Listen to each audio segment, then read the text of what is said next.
I am well aware that there is a major war, not just unfolding, but continuing to dangerously escalate involving the United States and Israel and their attack on Iran. I have been covering this intensively. I will continue to with articles that I've been writing at Substack, with videos I've been producing for all of you. It seems like every day I'm on 3, 4 of other people's shows and podcasts in order to talk about it. Obviously, it will continue to be the almost exclusive focus of what I do and until this war finally comes to whatever end is in store for it. Nonetheless, not everybody wants to think about the war all the time, 24 hours a day. And I'm very excited about this conversation that I taped with my guest, Stephen Fishbach, 1 or 2 days before this war began. We obviously didn't know that the war was going to begin. I mean, I knew it was likely in the coming days or weeks, but certainly had no idea it was about to start. And obviously, once the war did start, our plan was to publish the next day or the day after. But once the war started, it didn't make any sense. No one wanted to hear this discussion at that time. But we're now 6 days into the war. It's possible this war could go on for a very long time. I definitely know there are people who want to hear and read and think about other things. And for those of you who don't, obviously you don't have to watch the video. But I really found this discussion genuinely interesting. I find Stephen Fishbach very interesting. He has a new book that I really enjoyed. And I think the discussion, though it's about reality TV on the surface, actually implicates a lot of really important themes about how we're constructing society, about the way in which information is conveyed, about what human beings are lacking. And it's relevant to our politics, to our journalism, and even to narratives about this war. So here it is. All right, I am super excited about our guest today, who I've been looking forward to speaking with in this context for a long time. It may seem like it's a topic a little off the beaten path from what we normally cover, but actually, I think with a little bit of examination, you'll see not only is it relevant, but relevant in a way that brings a lot of unique insight. My guest is Stephen Fishbach, known for lots of things. He is a two-time contestant on the reality TV show on CBS News, on CBS Survivor. He got to the finals of one of those seasons. Didn't get a lot of votes, didn't get any votes actually, but nonetheless made the finals. A big accomplishment. Also has become just a very influential and well-liked voice within reality TV podcasts, ones that are very popular. And the thing we wanted to talk to him about today is his new book. He's written a novel that relates to reality TV, but also a lot of the themes that make reality TV and its emergence so interesting. The novel is Escape. I have read it. I've actually we've been trying to set this up for a few weeks. So happy to finally do it. Already a national bestseller on the USA Today and other lists. Stephen, it's so great to see you in this format. Thanks for joining me. This is such a tremendous honor. I'm sort of honored, like I'm incredulous and a little dazzled to be here. So thank you for having me. Yeah, we were joking before we began that I needed a few minutes to kind of orient myself because I'm used to listening to you. I do listen. I think I've talked before that my secret vice is I do watch Survivor. I find it super fascinating. And the only podcast I listen to is the one you're on after each episode where you analyze it. So actually talking to you directly, even though we've talked by text and the like, is still something I'm getting used to. So I'm going to make you talk most of the time so that my weirdness is not super visible. All right, let me begin. It is interesting. Reality TV is something you obviously, if you're an American, you can't avoid even if you want to. It's become such a gigantic part of our cultural discourse of media, of entertainment, of television, really like this dominant force. And having watched it, as I just confessed to having done, there are a lot of people who I look at and think, oh yeah, this is obviously like the type of person who's just made for reality TV, who would obviously do anything to get on television. Reality TV is their best avenue in because of how they behave, how they conduct themselves. And then there are other people, not many, but some, who end up not just being on reality TV, but doing quite well. You think, wow, this is not really a person I would think would be on reality TV. And that's definitely a thought that I think I and a lot of people have about you. And not only did you go on reality TV, but you've also kind of made it a career. You've worked in TV on it. You do podcasts and commentaries on it. Now you've written this novel about it. What is this call, this attraction that reality TV has for you? Yeah, and I think I never expected to be on reality television either. And in fact, when I was first recruited for Survivor, I literally was one of those people who did not even know that it was on the air. But there was something so beguiling about this opportunity to step into the jungle and play this incredible game. And I feel like that is such a like a call, like you called it, like, a call that's sort of like relevant for people today, where we're all kind of living this mediated existence. We're all, in offices, constantly beset by screens. In this idea of being able to sort of step into this kind of primal environment, build shelter, search for food, and at the same time play this like very fascinating social strategy game, which was sort of course, my initial kind of the appeal initially for me, I think was just really compelling on a human level. Like, what was that process? Because I think the perception that a lot of people have of reality TV contestants is of these people who just go to cattle calls, like are super desperate to get on TV, will do anything for it. You're not one of those people. They actually came to you. And so my question has always been, I guess this is a great opportunity to ask you, like, why you? Why did they decide, like, hey, they looked at Stephen Fishbach, they somehow you attracted their attention in a way that you didn't try to do, and then suddenly they were calling you to come onto the show. Like, what was that process? What happened there? Yeah, so I got an email in my Facebook inbox in 2008, like, "Hey, Steven, do you want to be on Survivor? Let's make it happen." So Survivor, I think most reality shows, but Survivor at the time especially, cast in terms of archetypes, right? There was like the hot alpha male. That's obviously what I was.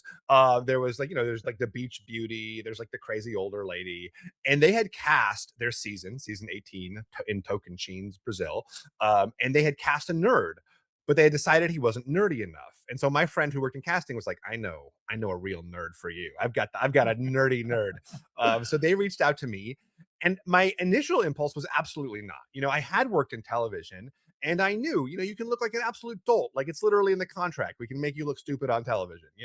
But then I started to watch this show and see this brilliant social strategy game that they're playing in this environment in the jungle. And I thought to myself, I love social strategy games. I could win this. Now I was wrong, but I was like almost right. I was close to being right.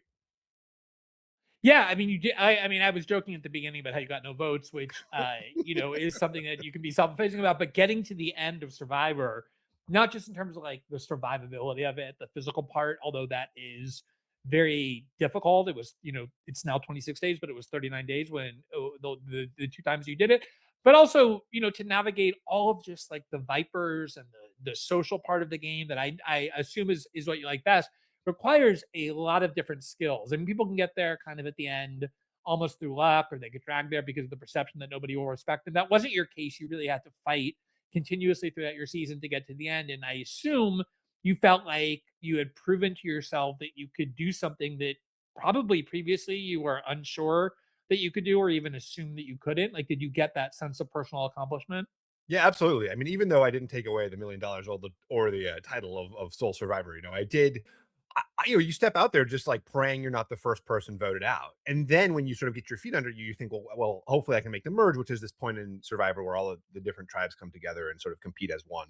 And then the fact that I was able to navigate this and get to the very end with an alliance partner of mine, it really did give me a sense of competence, and especially like the surviving in the elements. I do think that that contributed to it too. Like, I grew up in Los Angeles. I worked in New York in a corporate environment. So like the fact that I could make fire in a rainstorm, and like go like catch fish, it was just like enormously empowering as a human being. So I want to get into the book and like sort of the themes that you intended to provoke and give insight into. But before we do that, just tell me or tell the audience, I kind of already know what else you've done in reality TV, because it's not just appearing on Survivor that has been your touchstone for understanding how this medium works enough to write a book. Like, what else have you done to kind of inform yourself, to give yourself insight about what reality TV is? Yeah, so I worked in television. I worked at MTV for most of my career and Logo TV. So I was on the network side. I also worked for a reality TV producers trade group, and I've just freelanced for a lot of reality TV companies. I used to write these things called story Bibles, which feature in the book as well, where literally in advance of a season airing, or even in advance of it being picked up by a network, someone will like write up a script of like, here are the characters, here's the episode breakdown, kind of like plotting out what is supposed to happen episode by episode. These two characters are going to go off and do this thing. These other characters are going to go do this thing. So, and that's like part of what I love about the whole idea of reality television. It's part of what I wanted to evoke in the book, is this sense of like, it's real people's lives. It's playing out in the most chaotic environment you can imagine. And yet, to some degree, it's scripted in advance. Now, that doesn't end up like directly impacting you, but there is this vision of the show that the producers want to happen and in fact need to happen because that's what they pitched the network. Like that's what is going to, get them a season 2. I was thinking about this like in preparation talking to you, and it was like one of the things that as I was reading your book, I was thinking about a lot as well. I think there's this kind of historical narrative that reality TV really exploded with the advent of Survivor. The finale of the first season back in 2000 like had Super Bowl numbers. I think it was like 73 million people watched. Obviously, this was before the internet really offered a lot of options, before even cable news was giving tons of different choices. So the networks still, carried a huge weight, but still, I mean, it was a gigantic hit. And obviously, when network TV executives see something working that well, they're going to start replicating it. And that kind of gave birth to the reality TV industry. There were some like reality TV shows at MTV, like in the 90s, I think like some on cable that were kind of precursors. But the reality is that there's always been this reality TV or reality component to our entertainment. I think like probably the single biggest entertainment event in my lifetime was the OJ Simpson case, the murders, the fleeing in the white Bronco, the trial, like not scripted at all, pure reality, something that, compelled people's attention in a way that scripted films or scripted television can't. There's obviously something, and even now you see this like proliferation of real crime that's incredibly popular on the internet. Like, what is it about this notion that this isn't fiction, this is not contrived, this is really based in reality that attracts people so like just so intensely when it comes to the desire to be entertained? Yeah, it's such a rich subject. And I think one of the things I think is that you get to have your own opinion, as it's sort of playing out. With a scripted TV show, you're being told this is the villain, like this is the hero. Here's, what you should be feeling, what you should be rooting for at any moment. But I think with like reality TV and kind of too with the OJ trial as it progressed, like we were all sort of like deciding as it went on, what our perspective was, like which of the witnesses we felt were compelling, like how did we as a society, feel about Cato. You get to kind of participate. And it's interesting, like even when you watch like a craft show, like a cooking show on television or Project Runway, you get to feel like an informed decision maker, like, oh, I wouldn't have made that choice with that dish, and I think that's part of the appeal. Like with Survivor, for example, you get to choose, this is my favorite character, this is the hero, like this is who I associate with. It's not necessarily like forced on you in that respect. And of course, too, I just think like the very fact of it being like authentic or having the illusion of authenticity, it feels like you're seeing a glimpse into something that this sort of, facade can never really portray, accurately. Like both in terms of like people doing sort of like devious and unexpected things, but also even in terms of like the sincerity that you see on a reality show.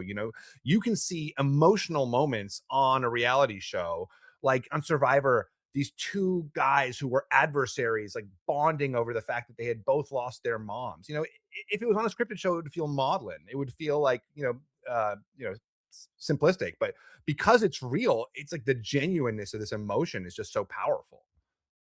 Yeah, I mean, that's kind of what I want to delve into a little bit is like things don't just become cultural phenomenon by accident. They reflect something about the culture, and if something really resonates, it's typically because people are craving something they're not otherwise getting from societal connection or from the broader culture.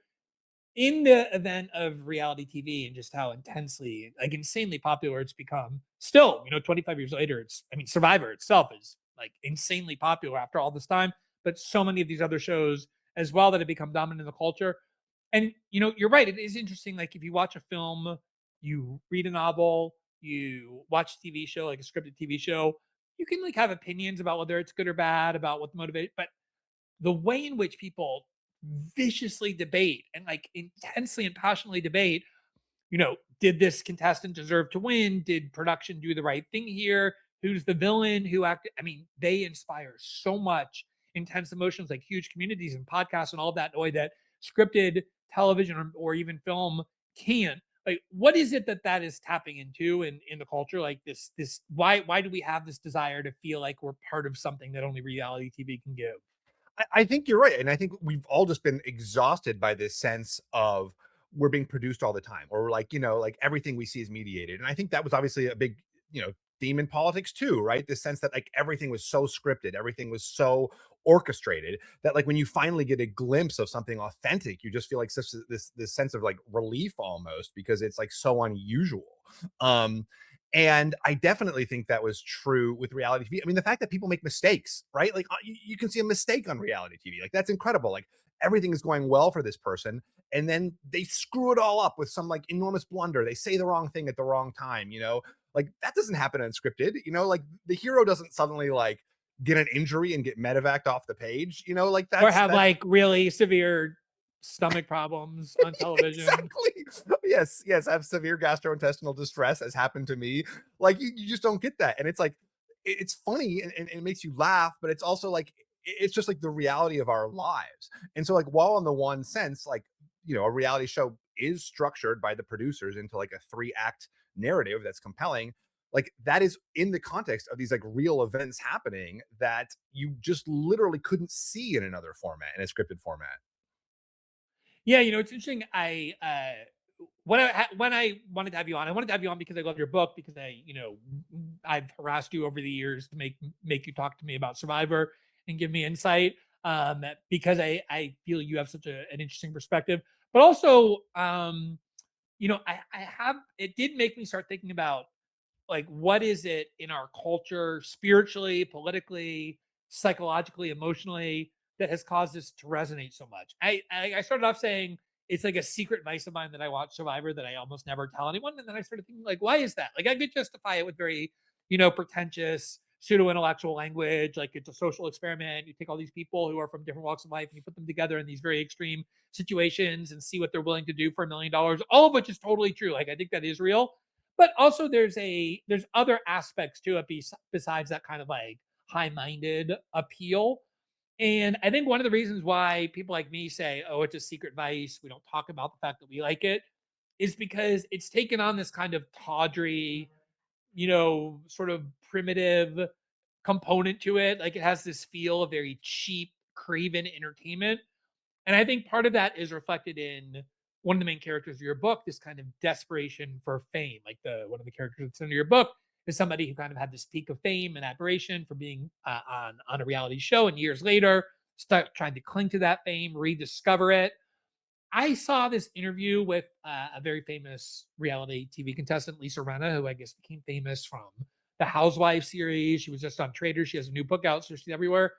And she gave an interview in the New York Times, and she was talking about reality TV, and she said, "Look, let's face it. The truth is, whether people admit it or not, everyone wants to be famous. Like it just feeds off this desperation for people to want to acquire fame, to want to be known, to want to be seen."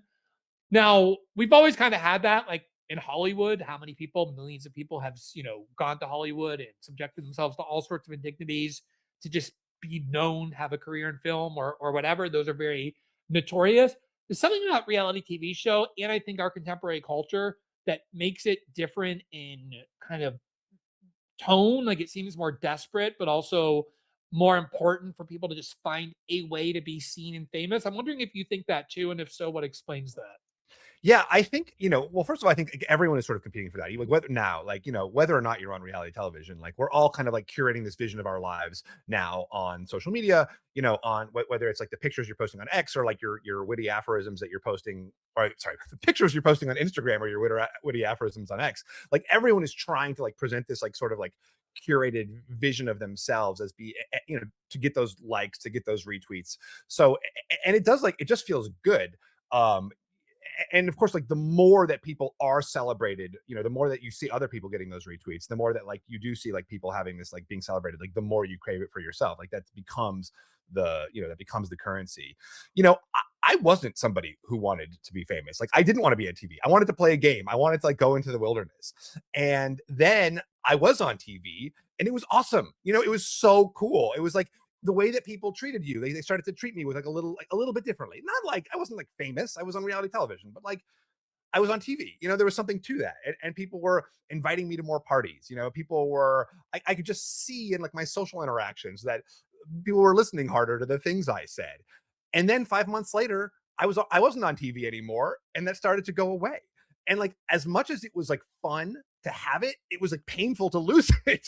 And that was what I found interesting, was like the pain of seeing it go away was almost worse than the pleasure of like having it. And that was one of the things, of course, I wanted to explore in the book, was just this like, it creates this need in you almost where you're like, I want to like have that esteem. Like everyone wants the esteem of their peers. And now there's like this sort of like very simple way to get it by like having some kind of public profile. And I just think that's like a fascinating thing. I mean, the other thing too, though, that I wanted to capture about reality TV contestants is I don't think a lot of them are just going for the fame. You know, I think a lot of people want this experience because of the way that we all sort of have these like, you know, mediated lives, because of the fact that like every tropical adventure you can go on is a zillion other people have gone on it, and you can see it on Instagram. You know, you can see it on like whatever like website about like all the cool tropical adventures to go on.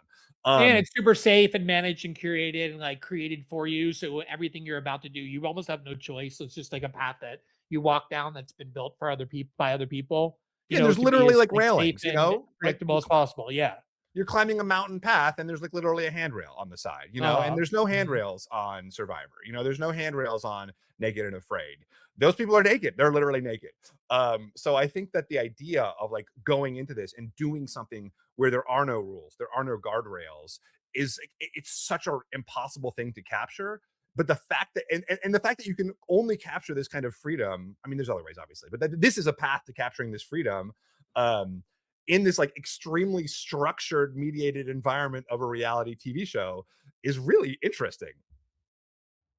You know, one of the things that strikes me a lot, and like it used to be part of the entertainment of Survivor in the early years, and I think other reality TV shows too. People still like this.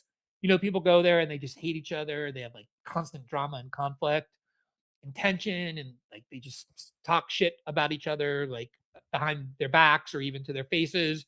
And that's clearly part of what people are attracted to. But I think there's been this change, like maybe it's deliberate, maybe it's just part of the culture as well, where that kind of like animosity, interpersonal animosity, is almost de-emphasized on these reality TV shows in favor of this very like intensified, hyper rapid connection, like that community that forms where these people who didn't even know each other, you know, a few days earlier, seem to have like the deepest emotional bonds with one another. To these people have like very outsized importance in one another's lives, and it seems to be, to me, part of what people are attracted to, both in terms of doing it and watching it, is this desire for this kind of connection with other people, this formation of communities that we used to have living in small towns or in churches or in unions or all kinds of things that have kind of disappeared as we all live in these, you know, tiny apartments and cities and work in cubicles behind screens. I think your book has a lot of that, this kind of like craving for human connection that people unfortunately can't find a way to get except for these kind of experiences like reality TV. How does that all play in your view? Yeah, I think that's exactly right. I think like we are sort of all starving for connection. And like that's part of why when people go on these shows, they like immediately form these deep bonds. You know, Survivor exploded once again, like in terms of like viewership numbers during the pandemic, right? During the COVID lockdowns, when people were sort of forced in, you know, to be in their homes, and then suddenly they get to like in their minds have this jungle adventure. They get to like through the screen go on this adventure with 16 people. And you're right, it wasn't just about going on into the jungle. It was about being with people and this like intenseness of community and like literally like sleeping next to strangers. You know, it is this sort of like, I mean, I was I was shocked when I went on there how powerful it felt to be that close to that many people, you know, to have that sort of like just like animal physical connection to people. Um and so, you know, and then we were all kind of like forced away from that. And I do think that's something that still is Tell me about that. I'm really interested in hearing about that because, you know, we have these cliches, like we talk about how all the time, like we're political and social animals. And, you know, like in the past few years, I spent a lot of time on a farm. We got a small farm. So I like constantly around these like, you know, just farm animals, pigs and goats and horses and cows, and really like observing their behavior and how central social interactivity and community and family and connection are to their lives. Like there's almost nothing you could do worse to torture a goat or a pig than remove it from its social environment and stick it into some isolation, which is why like factory farms are so hideous. So you really see it in social animals, which we are, the importance of this constant connection. And yet that's what's been like torn away from us in modern society. We like take our kids and we drop them off in daycare. We go to work. When our parents are old, we don't have them live with us. We, throw them into nursing homes. Everybody's just dispersed as quickly as possible. Whereas, these bonds used to be central for thousands of years to the way we evolved. And that physical and primal aspect is something I don't think a lot of. Although, like, I do like when I'm laying on the ground in the mud with pigs and just like having them all around me. Like, I do feel that humanness kind of reactivated that we bury and suppress so much.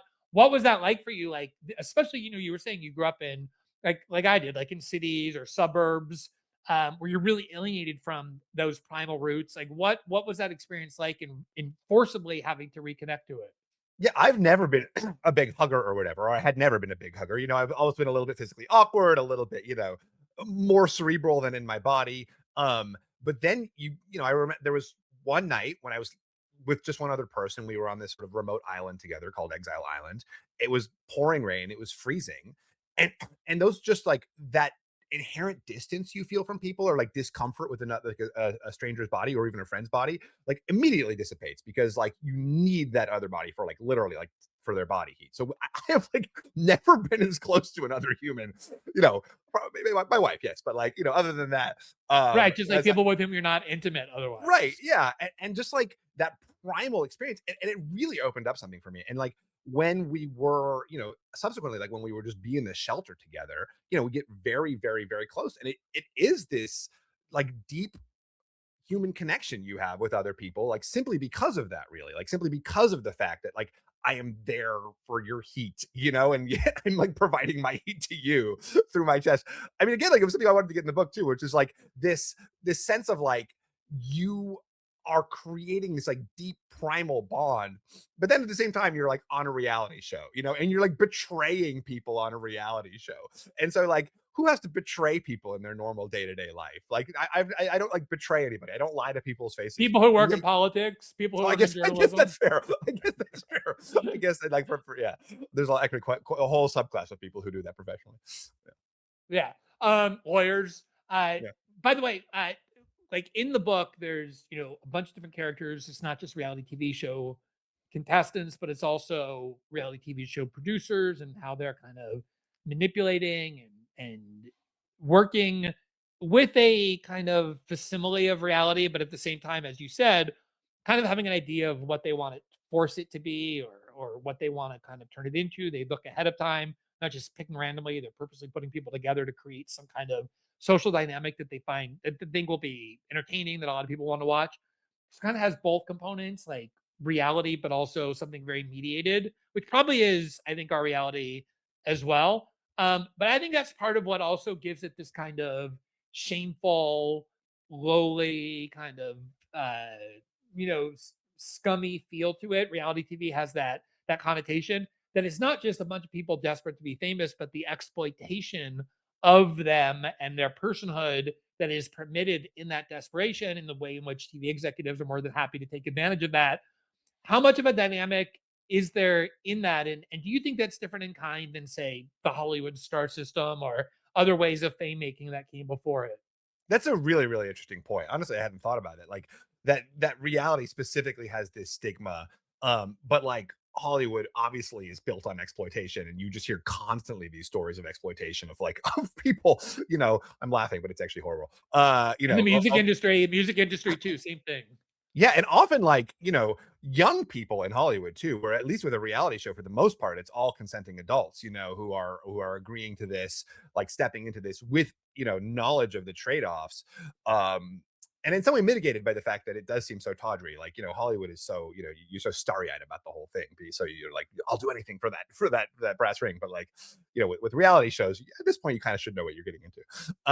But yeah, I mean, I think that is sort of what is interesting to me about it, which is this sense of there's this manipulation happening, but it's like it is a willing manipulation. It's like psychological manipulation. It's not like you're being, in the way of a Hollywood manipulation, like you have to do this like truly terrible thing in order to like achieve this wonderful thing. Like with a reality show, it's like it's more subtle and insidious, where they're kind of like getting in your head about like, don't you want to do this thing? Like, aren't you know, and more really playing to one's own delusions, right? Like you're going to be a hero. People on TV are going to love you if you know, vote out this person. You know, if you vote out Glenn, like everyone's going to love you, you know, and you're like, oh, I really should vote out Glenn. Like, and then you start to believe it yourself. It's not just like that they're telling you to do something. It's like they get you to say something like, I want to vote out Glenn. And then suddenly you start to believe that you truly want to vote out Glenn. And like the way that that kind of you know, I think that's a manipulation that's probably, you know, pervasive throughout society. And it's just this, I was interested in exploring it in this really one concentrated way. But, you know, I do think you're right that like the more respectable industry of Hollywood has like a much more, you know, maybe probably a much more toxic environment. Yeah, I still have a couple more questions, but this is the part that I think probably like fascinates me the most, which is, when we were talking about doing this, you said a couple times like, "Hey, I know this isn't the sort of thing that you normally cover, so thanks for doing this." I was like, "I know, actually, I think this is exactly what I cover, just from kind of a different angle." Which sometimes, if you do it from a different way in, can give insights that are otherwise unattainable if you just keep coming at it the same way. And I don't think it's a coincidence, given everything that we're talking about, that easily the most consequential political figure in the United States of this century, the 20th century, 21st century, is Donald Trump, who prior to getting elected president, spent 10 years as a very successful host of what essentially was a reality TV show program, The Apprentice, on NBC, where he really honed these skills that I think ended up serving him so well in terms of his ability to attract attention, constant attention, to understand like what buttons needed to be pushed through the screen that provoke people's emotions. I mean, these are the things that are indispensable skills, probably like the defining skills to doing reality TV in a successful way. They've clearly spilled over into politics, into journalism, where everybody is competing on the internet and this like attention economy. Everybody needs a way to find it, get attention to themselves. I talk to like young journalists all the time. They're like, what advice can you give me? Which is how you know that you're old. And when young people start asking you, like, oh, what advice can you give me? And you're like, well, when I started off, and this is like Yeah. decades ago, and you want to kill yourself. But anyway, what I always say is like, look, I mean, it may not seem particularly uplifting, but the reality is that people consume their news and information and entertainment, which you're also providing people if you're doing well through the internet, which means there are infinite numbers of choices that people have, and you have to provide a way to attract attention to yourself, to get people to be aware that you exist, to look at you, to want to see what it is that you're saying and doing, which obviously is the key ingredient for reality TV as well. It's kind of seeped into every one of our societal sectors, including politics and journalism and news and business, almost anything. Do you think that in a way that reality TV just kind of came to reflect these pre-existing conditions in society that it started to fulfill just like these other things do? Or do you think that there's actually a kind of conscious attempt to replicate the success of reality TV and things like our politics and media? Well, kind of what you were saying earlier, I think like what reality TV brought was this sort of like explosion of authenticity into into a world that felt very like, you know, scripted. So like, I mean, you know, that's obviously was a lot of Trump's initial appeal, right? Was that he was felt authentic when you like, you know, you had Marco Rubio next to him, like giving like the same talking point like six times in rapid succession, and then Trump was just kind of like off the cuff, and you felt like, wow, I'm seeing like a real person up there rather than like a team of people who have written something. And I think like what is the challenge, I guess, is creating an authentic moment that, like, you know, being able to sort of create an authentic moment that also feels interesting to the audience. And like, so you have to sort of like, in a way, like kind of like script your authentic moments in a way that, you know, is like attention grabbing and interesting, but doesn't feel like you've like thought about it in advance and is scripted. And like, I do think that is what reality TV gives you. And I do think what has taken over the, you know, our attention economy is like what feels fresh and new, but also like doesn't feel like someone like planned it out to be fresh and new. And again, like that's the tension of these shows. It's like these things are someone is pushing towards these things, but they also have this sense of you know authenticity. Yeah. No, but I remember this moment, which was so transformative for me, which was it was 2015. Trump was kind of at in the lead in the polls in the Republican primary, but still very early, like the kind of lead that people all over professional media was assuming would just evaporate. It was just due to name recognition once things got serious. And he gave this interview where he was asked about John McCain, who, is as close to a secular saint in the United States as it gets, especially among the media, which adored him. And that was when he said, yeah, I don't really like John McCain. I don't really think he's a hero. I prefer our soldiers who don't get caught and don't end up as POWs to the ones that do. And there was this big article in the Washington Post on the front page the next day by the kind of dean of political reporting, Dan Balz, who's just been around for decades, understands all the rules. And he was like, okay, this is the end of Trump's campaign. There's no way anyone can survive having said something like that about John McCain. There's no way Republican voters are going to tolerate it. And as it turned out, not a single Republican voter gave the slightest shit about John McCain or what you say about him. All those moments of Trump's accumulated and made him more popular precisely because the rawness and authenticity of it, as you suggested, is exactly what they were looking for. Now, the problem is that oftentimes the way to attract attention most easily and to seem most authentic is to kind of descend into the dirt or mud much more casually than anyone previously would. And you see a lot of that on reality TV, like the kind of people who end up as successful in the sense that they're attracting attention, or just people behaving very poorly. Just people who are behaving like assholes or douchebags or just drawing negative attention to themselves, but it's still better than no attention. And I'm wondering, in looking at it through the prism of reality TV and then kind of trying to generalize it more broadly to these other sectors that have adopted similar dynamics, whether you think that kind of authenticity can be achieved in a way that's like uplifting and positive, in the sense like, oh, there's something unique here, but it's uniquely inspiring, as opposed to just authentic and unique because people would never have done this because these are lines people wouldn't have previously crossed. That's so interesting. It's such a great question. I mean, I've seen it in like my little subculture, in the survivor subculture. The people that the fans root for the most are the ones who do feel like the most inspiring. Like Suri Fields, who's now playing on Survivor 50, like that's everybody's favorite contestant. I mean, not everybody, but like the more people I speak to, like she is always at the top. And her whole storyline is this is a person who was afraid to get off the couch, who was afraid of leaves, and now sort of has like progressed over time by like consistently pushing herself to become one of the best players ever. Um, and so, not just because she's nice, but because she's like conniving and strategic, but also just so authentic that you love her, even as she's kind of destroying what you're trying to do. Well, yeah, so there's that negative, but I do think like the core of it. No, but I think that's what people respect, right? Is that Yeah. like she's playing the game well, even the cutthroat parts, but it's just always paired with this like authentic human goodness. Right. There's like always a warmth to her, even as she is blindsiding people. So I've seen it in like a microcosm. Now, like, can that attract scale attention? Like, I'm a little suspicious that maybe not in this day and age, but we can hope for something for the future. Yeah. I mean, I guess there was that big viral moment in Survivor. I think it was last year or the year before, where they had on a woman who Joe and Eva, yeah, had severe types of autism, and she kind of would disconnect and go into a panic mode under stress. And there was this contestant, this big, strong guy who took on the role of like comforting her and being her security blanket, even at the expense of his own game. And I didn't particularly love that. It was just a little too much for me, but that really was the kind of thing that I think resonated for people because it was so real, but it wasn't, tawdry. It was just sort of like benevolent. Yeah.